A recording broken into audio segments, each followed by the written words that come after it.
You know that feeling. A new gadget drops, and you just know you're missing out. Well, today, we're diving deep into something causing exactly that. The brand new DJI Mavic 4 Pro drone, just announced. Yeah, and our main source today is a really detailed piece from Zoomit. That's a Persian language tech site. Okay. And the article just came out Tuesday, May 13th, 2025. Or, Usha, as they noted. Got it. So our mission here is really to figure out, what makes this drone such a big leap forward. Right. Cut through the buzz a bit. Exactly.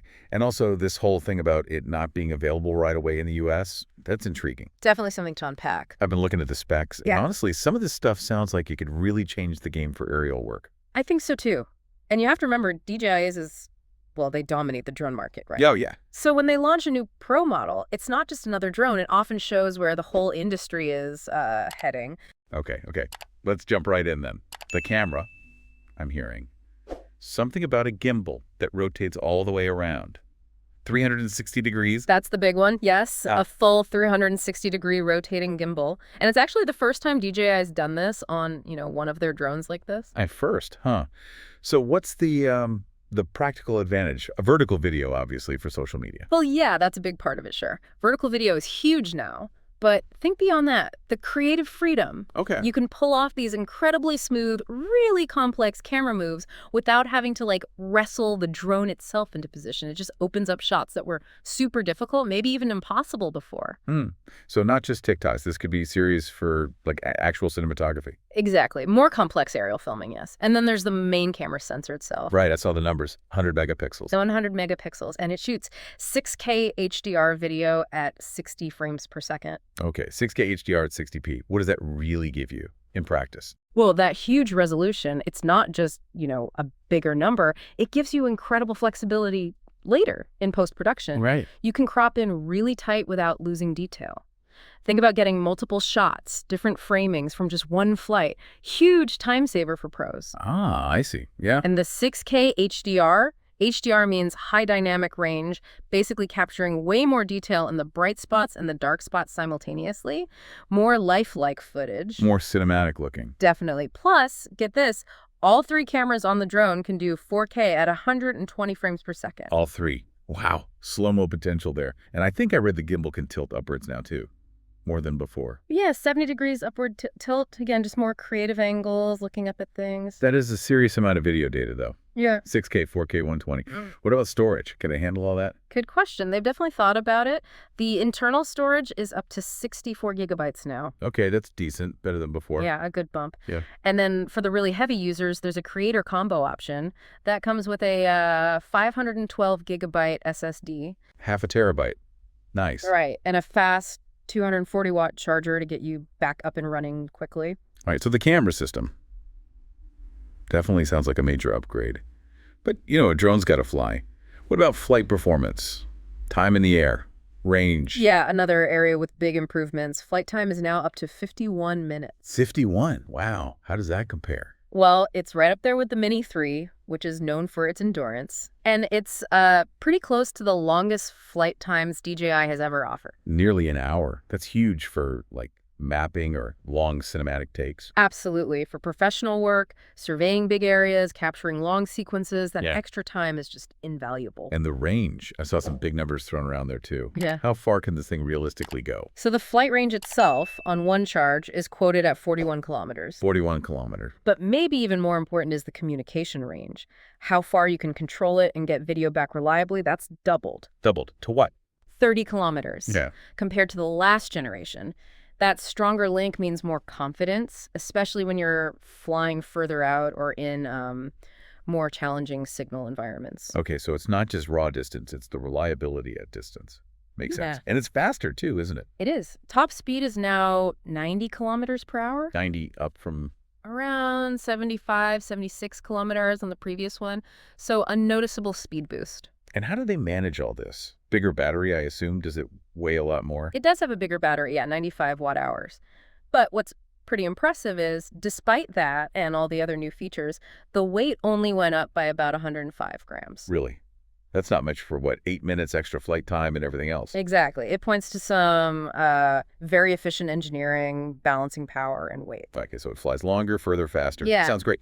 But with all that capability, how's the safety aspect? Obstacle avoidance, has that improved? Safety's always key, right? Yeah. And yeah, DJI's made strides here. The obstacle avoidance system, it's enhanced. It works effectively even in low light now. Oh, that's good. Low light is tricky. Very. And it works at speeds up to 18 meters per second while avoiding things.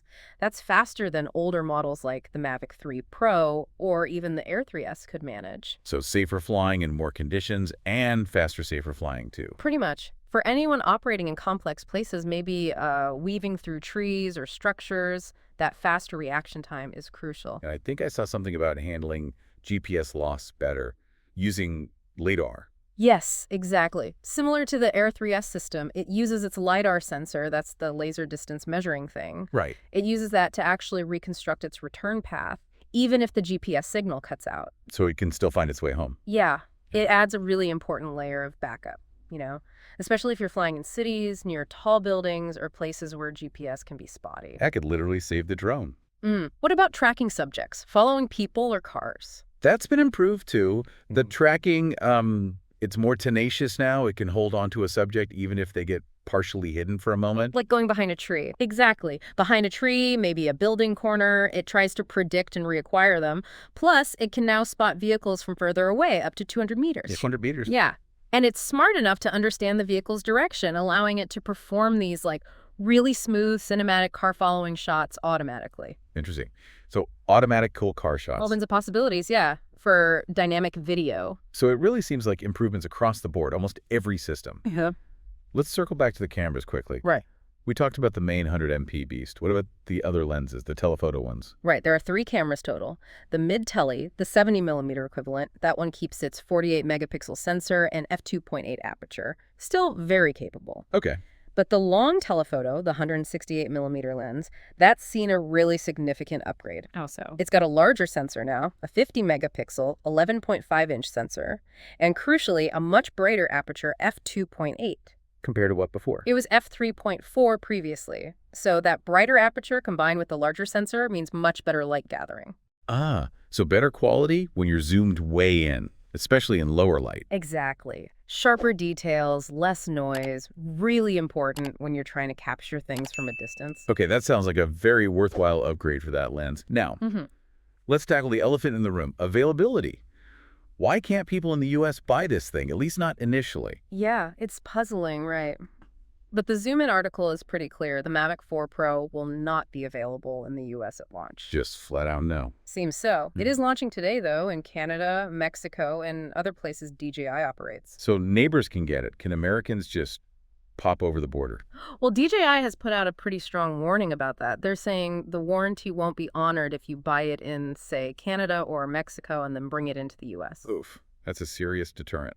So what's the reason? Why block the U.S. market? The article pins it directly on tariffs. Ah, trade stuff.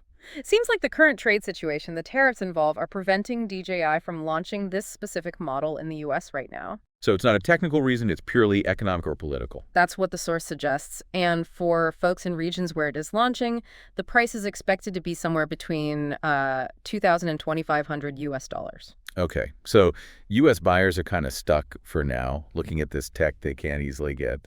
Oh, That must be frustrating. I imagine so, yeah. The Zoom In report also hinted at other DJI things coming down the pipeline, didn't it? Briefly. It did, yeah. Just mentions, really, links to other pieces about leaked images of something called the DJI Osmo 360. Osmo 360, like a new 360 camera. Seems plausible. And also some leaked specs for a potential DJI Mini 5. Mini 5. What's new there?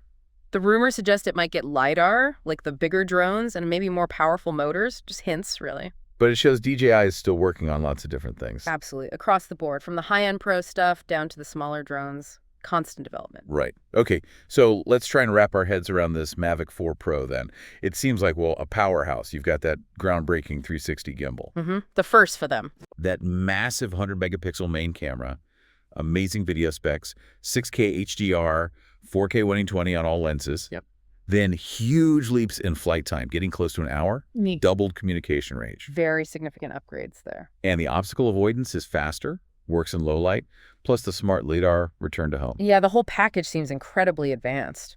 So looking at the bigger picture, what does this signal for, drone tech overall? Well, it definitely continues the trend, right? Pushing image quality constantly higher, but also adding that operational flexibility like the gimbal, enhancing safety systems, integrating smarter sensors like LiDAR, better tracking. It's not just baby steps. No, these feel like pretty significant leaps, opening up new ways to use drones both creatively and for professional tasks. And yet, this really advanced piece of kit is, for now, walled off from a huge market like the U.S. because of trade policy. Yeah. It really makes you stop and think, doesn't it? How global economics and politics can directly impact who gets access to the latest tech. It absolutely does. And maybe that leads to a final thought for you, listening.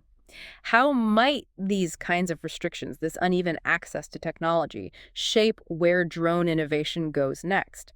Does it spur development elsewhere? Does it change the competitive field?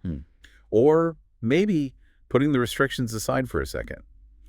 Thinking about all these features, the 360 gimbal, the sensors, the flight time, what capability are you most excited about seeing trickle down or evolve in future drones? What's the next big thing you're hoping for? Yeah, lots to chew on there.